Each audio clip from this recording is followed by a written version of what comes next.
Like, just like somebody would ask me, like, what did you say in Po Pimp? Or what did you say in this? Now I get to ask you, like, what is cryptocurrency? Right. So that's my question for you. And I got you. want the fans to hear it and listen to it so they can get excited in the way everybody else who's into it is excited. So that question I know is going to be answered so eloquently by you. So my brother, what is cryptocurrency?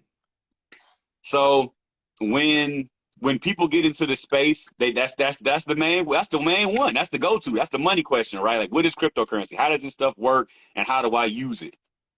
So cryptocurrency in a layman's terms is essentially just a digital version of what we have right now with cash, but in a decentralized manner with blockchain technology helping it work, right? So just to double back a little bit, the blockchain technology is not going away. It's very, very important to where we're going in the future. And it's a decentralized way for us to have value and not have any centralized entity dictating how much is going to come in, how much is going to go. It's all code-based. So think about the Fed, right? Like, the Fed can come in here and print whatever they want to print when they feel like printing it, right? And most people don't know that the Fed is not part of the government. The Federal Reserve, the Fed in general, is made up of a bunch of families, right? Yeah. When you realize that part, that's the part that gets you. Like, wait a minute.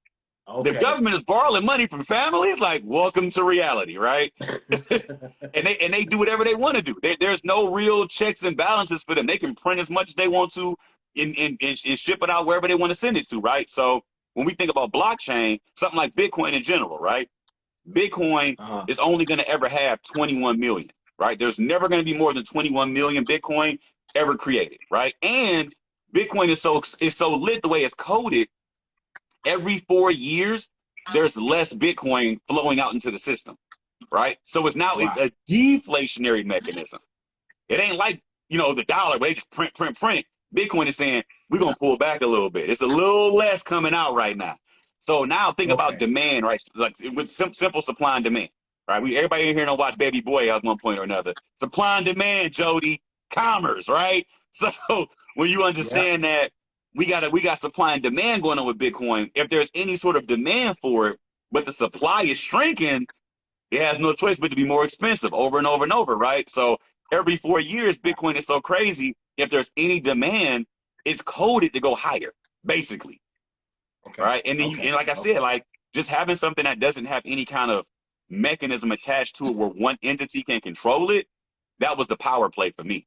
That was the thing that woke me up. Like, so you telling me we have an opportunity to really take advantage of something that nobody really knows about yet. It's still in its infancy, and we can put our money there. This ain't never happened in human history, bro. Like, you can put your money someplace for the bank show up, but for the hedge fund show up, for the corporation show, and your money get to go there first? Oh, bro, I was lit when I found that out. Hey.